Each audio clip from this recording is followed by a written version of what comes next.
안녕하세요, 어르신들. 오늘은 구강 고조선의 발전과 멸망에 대한 첫 번째 이야기로 고조선의 영토의 범위가 얼마만큼 컸었는지, 그리고 단군조선에 뒤이어 일어난 유만조선에 대하여 알아보겠습니다. 네, 우리 고조선 하면은 청동기 문화 위에 세워진 우리나라 최초의 국가라고 할 수 있겠죠? 네, 그래서 그 영토가 도대체 얼마만큼 컸을까? 고조선의 땅은 어디까지, 어느 영역까지 펼쳐져 있을까? 예, 그거는 우리가 이 지도를 보면은 아주 오래전의 그 이야기잖아요, 고조선은. 그래서 그 영역을 정확하게 추정하는 것이 굉장히 학자들 사이에서도 좀 어려운 그런 부분이 있었는데, 고고학적 어떤 그 자료와 그리고 역사 기록물들, 그리고 이곳에서 출토되는 이제 그 유물, 그 출토 지역 등 이런 것들을 바탕으로 해서 고조선의 영역을 여기 요하의 동쪽 지역인 요령지방부터 만주, 한반도 북부 지역에 걸쳐서 있었다라고 이제 학자들은 그 고조선의 그 세력 범위를 이제 추정하고 있습니다. 우리 여기 지도를 보면은 첫 번째는 이제 전체적인 고조선의 영역이 한 이만큼까지 넓혀져 있었을 것이다. 이렇게 보는 지도이고, 요 뒤에 펼쳐진 지도를 보면은 고조선이 초기에는 이렇게 요령 지방을 중심으로 성장을 하다가 이제 후기에는 대동강유역, 그러니까 한반도 내로 들어오는 거죠. 대동강유역에 있는 이 왕검성, 이 지역을 중심으로 이제 발전한다라고 하는 것을 볼 수 있는 지도입니다. 우리가 이 고조선이 왜 초기 중심지에서 후기 중심지인 이 왕검성, 이제 평양 그 부근으로 오게 되냐면은 기원전 3세기에 고조선과 국경을 접하고 있던 연나라의 세력이 커지면서 서로 대립하는 가운데 그 연나라 장수 징계의 침략으로 초기 고조선의 영토였던 이 요령 지방의 땅이 한 사방 1,000리 정도 잃게 된대요. 그래서 이제 땅을 이렇게 크게 잃게 되다 보니까 이제 고조선이 아무래도 이제 그 지배층이 위축이 되었겠죠. 그래서 오늘날 이제 평양 있는데 여기 대동강 유역 있는 이곳으로 그 중심지를 이동하여 가지고 고조선은 어쨌든 또 이 요령지방의 초기 중심지의 땅을 일부 잃었지만은 그냥 주저앉는 게 아니라 그 땅을 회복하고자 이제 많은 노력을 하였다고 합니다. 자, 이거는 고조선 영역에 이제 그 흩어져 있는 어떤 그 유물 분포도인데요. 이곳에 있는 그 우리가 고조선의 영역이 이만큼 펼쳐져 있을 것이다 라고 하는 그 고조선을 대표하는 그 유물들을 살펴본다면은 이거 아시겠죠? 뭘까요? 예, 고조선인들이 사용하였던 우리가 일명 고조선 동검이라고도 불리는 비파형 동검이죠. 이 비파형 청동검이 요령지방을 중심으로 한반도 북부, 저 만주 지역 있는 데까지 펼쳐져 있고, 그 다음에 또 우리 청동시대를 대표하는 무덤 뭐가 있죠? 고인돌이 있죠. 예, 고인돌은 또 이 북방식 고인돌이라고도 또 탁자형 고인돌이라고도 불리는 이 고인돌이 우리 고조선을 대표하는 또 무덤의 형태잖아요. 그래서 이런 탁자형 고인돌, 그리고 또 평안도 미성리 지역에서 주로 만들어져서 고조선 영역에 널리 이제 분포돼서 사용했다는 문이 없는 토기가 있습니다. 근데 이 토기 같은 경우는 이 양쪽에 손잡이가 있죠. 이 손잡이 있는 이 토기가 특징이에요. 그래서 이것이 주로 그 미송리라는 곳에서 만들어져서 많이 분포됐다 그래서 미송리식 토기 이렇게 보고 있습니다. 그래서 우리가 고조선의 영역이 어느 정도 되는가 이런 것은 바로 비파형 청동검 그리고 탁자형 고인돌 그리고 미송리식 토기라고 하는 이 토기가 분포되어 있는 그 분포 지역을 따라서 그 경계를 삼아가지고 우리 이제 역사학자들이 고조선의 세력 범위는 한 이 정도 되었을 것이다 라고 그 영토를 추정하고 있습니다. 자, 여기서 보면은 제가 단군조선에서 유만조선으로 이렇게 두 번째 주제를 삼았죠. 우리가 이 두 개의 조선을 다 오늘날에는 고조선 이렇게 배우고 있습니다.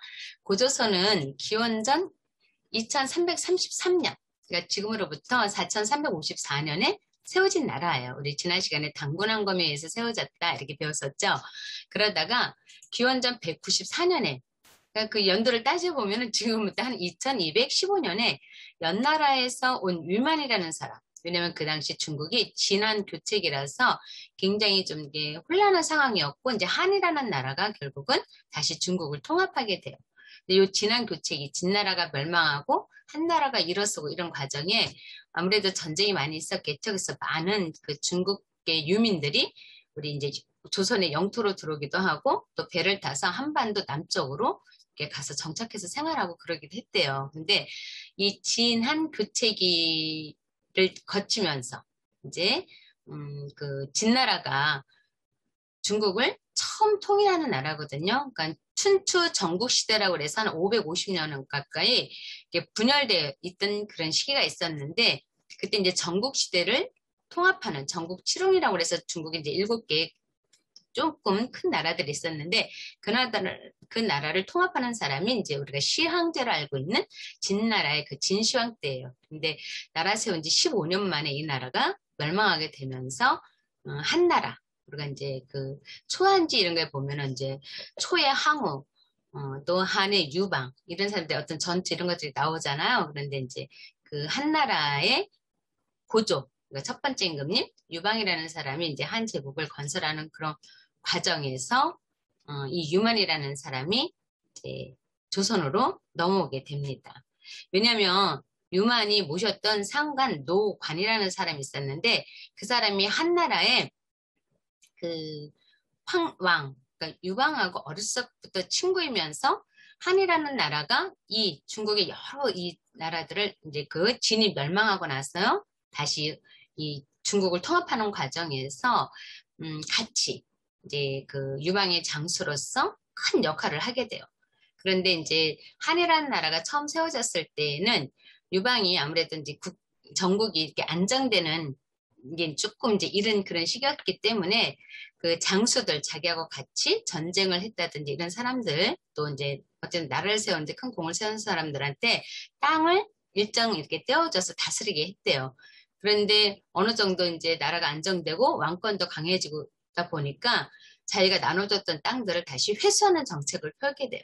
그때 이제 많은 제후들이 반발을 하게 되고 그에 따라서 유방은 그 제후들 자기하고 이제 어쨌든 나라를 세울 때 같이 힘을 합쳤던 그 개국공신들을 다 제거를 하는 숙청 작업을 하는 거죠.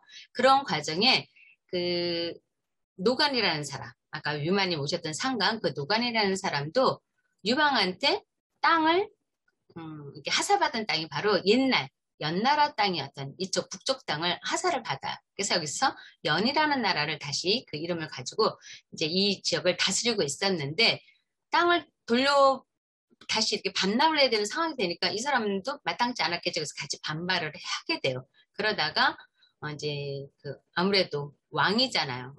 그 유방이 그런 군사력에 이제 밀리게 되니까 노관이 한나라하고 적국이었던 이 흉노로 넘어가요. 그러니까 망명을 가는 거죠.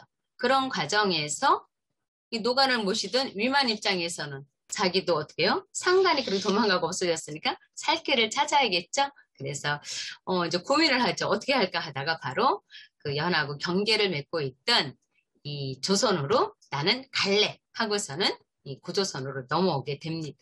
예. 그때 이 당시 임금님이 이 조선의 마지막 임금님 준왕이었어요. 이때 유만이 한 1천여 명의 무리를 데리고 이 준왕을 찾아와요. 그러니까 조선의 영토로 넘어와서 자기 무리들이 조선 땅에 이렇게 살게 해준다면 그 당시엔 조선이었으니까 조선 땅에 살게 해준다면 조선을 지키는 선봉장이 되어서 중국으로 또 넘어오는 다른 세력들을 막는 병풍 역할을 하겠다. 그러니 저희를 받아주십시오라고 부탁을 하자 준왕이 그냥 뭐 이 유만 혼자 온 게 아니라 또 이렇게 많은 군사를 이끌고 왔으니까는 흔쾌히 받아주나 봐요. 그러면서 네가 다른 세력들이 우리 땅을 이렇게 넘어오지 못하게끔 이쪽 지역을 서쪽 변경을 좀 튼튼히 지켜줬으면 좋겠다는 뜻에서 이제 일부 땅을 내려준다고 합니다. 이렇게 해서 이제 위만은 연나라 장수였다가 이제 고조선의 장수로 변신하게 되고 또 나름 열심히 자신이 데리고 온 세력을 바탕으로 해서 주변의 작은 세력들을 규합을 해요. 이렇게 흡수를 하면서 세력도 키워가고 또 서쪽 변경을 튼튼히 지키는 그런 모습을 이제 이 준왕한테 보여줌으로써 준왕한테 박사라고 하는 고조선의 관직명도 또 하사를 받아. 예, 이렇게 이제 세력을 키워가던 위만이 한 1년여 세월을 이렇게 지내다 보니까, 조선의 그 조정이 굉장히 시끄러운 거야. 분열돼서 계속 분쟁을 하고, 이 중국의 한이라는 큰 제국이 건설되었음에도 불구하고, 조선이라는 나라가 그런 모습을 보이는 걸 보면서, 아, 이건 좀 아니다 싶었나 봐요. 그래서 나름 좀 더 큰 야망을 갖게 되었는지, 어느 날 준왕한테 이제 서신을 보낸대요. 임금님, 한나라 군사가 한 10기를 통해서 지금 쳐들어오고 있다. 이렇게 이제 거짓 문서죠. 이제 그 서신을 보내면서 내가 그 대군을 막기 위해서는 내가 왕검성에 들어가서 임금님을 보호해야겠습니다. 라고 이제 왕검성으로 자기를 불러들이기를 권했나 봐요. 그러니까 이런 서신을 받은 준왕 입장에서는 서쪽 변경을 잘 지키고 있는 이 위만을 철수까지 믿고 있었기 때문에 그러라 했겠죠. 그래서 이제 위만이 결국은 왕검성으로 이제 들어가게 되죠. 들어가서 어떻게 했을까요? 왕을 보호하는 게 아니라 결국은 그 조선의 조정에 있는 많은 세력들을 몰아내게 되죠. 그런 과정에 이제 준왕은 부랴부랴 자신을 이끄는 사람들을 데리고 한반도 남쪽으로 내려오게 됩니다. 준왕 입장에서는 뭐랄까요? 믿는 도끼에 발등 찍히는 굉장히 큰 상황을 맞이하게 된 거죠. 그래서 이렇게 쫓겨난 준왕은 한반도 남쪽, 그러니까 오늘날의 익산 그 지역에 정착을 하면서 만왕이라고 불리며 그 주변 지역을 다스렸다 하는 이야기도 있는데, 어쨌든 준왕을 몰아낸 위만은 위만조선이라고 이제 물론 위만조선 이건 이제 후대 역사학자들 얘기를 하는 거고 그 당시는 조선 이렇게 했겠죠. 조선을 건국합니다. 준왕을 몰아내고 조선의 왕이 된 위만은 굉장히 이 위만이 다스렸던 시기에 조선은 강성한 나라가 됩니다. 위만은 자신이 이제 왕으로 집권하면서 중국으로부터 선진 기술을 본격적으로 수용을 해요. 그런 과정에서 위만은 그 철제 무기들을 가지고 오늘날의 그 황해도라든지 그리고 저 북쪽에는 함경도 지역까지 정복 활동을 해서 영토를 크게 넓히고 그러면서 이제 강력한 어떤 조선의 모습을 보이게 됩니다. 그런 그 위만의 어떤 그 집권시 영토 확장을 적극적으로 해 나갔다면은 그걸 바탕으로 위만의 손자 우구왕 때는 또 이 한나라 중국의 한나라하고 그 주변국에 있는 작은 나라들의 그 가운데에서 이 두 나라가 서로 조선을 거치지 않고서는 무역을 할 수 있게끔 교육을 할 수 없게끔 그렇게 강경한 모습을 보이기도 하고 또 이 작은 나라들이 한나라에 조공을 가는 것을 막기도 해요. 그러니까 이런 상황이 되다 보니까 어땠을까요? 한나라 입장에서는 못마땅한 일이 많았겠죠? 어떻게 보면은 그 이 위만의 손자 우고왕 때 그 위만 시기부터 착착 쌓아오던 어떤 그런 갈등들이 이 한나라하고 좀 이제 분쟁으로 번질 그런 위기, 그런 조짐들이 보이기 시작합니다. 그래서 우리 그 당군조선에서 위만조선으로 넘어감으로써 물론 당군조선의 마지막 왕 준왕이 쫓겨나가는 그런 좀 불운한 어떤 그런 상황이 우리 역사에서 닥치기도 했지만은 뒤에 이은 이 위만이 세운 조선이 굉장히 강성한 우리나라 고조선 시대에서도 굉장히 강성한 모습을 보였던 그런 시기라는 것을 알았으면 좋겠습니다. 이 위만이라는 사람이 아까 연나라에서 왔다고 그랬잖아요. 그래서 이 위만은 어느 나라 사람이었을까? 이렇게 이제 주변국 학자들도 그렇고 우리나라 학자들에서도 의견이 좀 분분했었어요. 그래서 한때 일본인 학자들은 중국 유민이다. 연나라에서 왔다고 그러지 않느냐. 그러니 이 위만이 세운 위만조선은 중국계 식민 정권이었다. 이렇게 주장하는 사람들도 있었고 중국에서도 이제 연나라 사람이다. 또 이렇게 주장을 했었고 근데 우리 학계에서는 이제 이 당군조선을 멸망시킨 위만이 연나라에서 무리를 입고 올 때, 그 사람의 이제 모습을, 이제 그 기록되는 모습을 가지고 하나하나 풀이했어요. 그는 뭘 하고 있다? 조선인들처럼 상투를 틀고 왔다. 그리고 흰 옷을 입고 왔다. 흰 옷이라고 하면은 그 당시 중국 사람들이 오랑캐라고 여겼던 동이족들이 입던 옷이에요. 근데 유마는 어쨌든 간에 조선인 복장과 조선인 그 모습, 머리, 그 모습을 하고 왔대요. 그러면서 이제 그리고 또 왕위에 오른 다음에 이 사람이 연에서 왔잖아. 만약에 중국 사람이라면 그 이름을 이어서 아니면 다른 이름을 했을 텐데 국호, 조선의 국호를 그대로 계승하였다라는 거. 그리고 어쨌든 간에 그 나라 이름을 바꾸지 않고 이 조선이라는 이름을 계속 사용하였으며 수도 역시 왕금성에서 그대로 유지하면서 어떤 큰 문제 없이 이 조선, 우리가 지금 왕이 바뀌고 굉장히 어수할 수 있을 거 아니에요. 그럼에도 불구하고 조선을 안정시켜 나갔다는 거. 그리고 또 어떤 면에서는 또 이 국호만 계승한 게 아니라 고조선이란 이 국호만 조선이라는 이름이죠. 조선이라는 이름을 계승한 것만 아니라 또 그 조선의 관리들을 그대로 수용하면서 어쨌든 그 앞서 있던 조선의 역사를 단절시키지 않았다는 점에서 위만은 조선 사람이었다. 이렇게 우리 학자들은 주장을 한대요. 그리고 또 어떻게 보면은 그것도 맞는 근거죠. 왜냐면 이민족이라고 한다면은 그들의 문화, 풍습, 또 그들의 어떤 나라 이런 이름들이 바뀌었을 텐데 위만은 그대로 수용했다는 거죠. 그리고 또 큰 분쟁이 없이 조선 내에서 어쨌든 그 백성들 사이에서 큰 분쟁, 큰 변이 없이 나라가 안정되게 발전되어 나갔다라는 거. 그런 점에서 이 위만이 어쩌면은 준왕을 축출했지만 자신의 정책과 또 준왕이 있을 때 만들어졌던 그런 정책들을 잘 적절하게 이용하면서 나라를 굉장히 잘 다스렸다고 합니다. 그래서 오늘은 짧지만은 고조선의 영토 그리고 단군조선이 어떻게 멸망하게 되었는가 그리고 이제 또 강력한 조선이라는 나라를 다시 한번 열었던 위만 조선에 대해서 알아보았습니다. 네, 수고하셨습니다.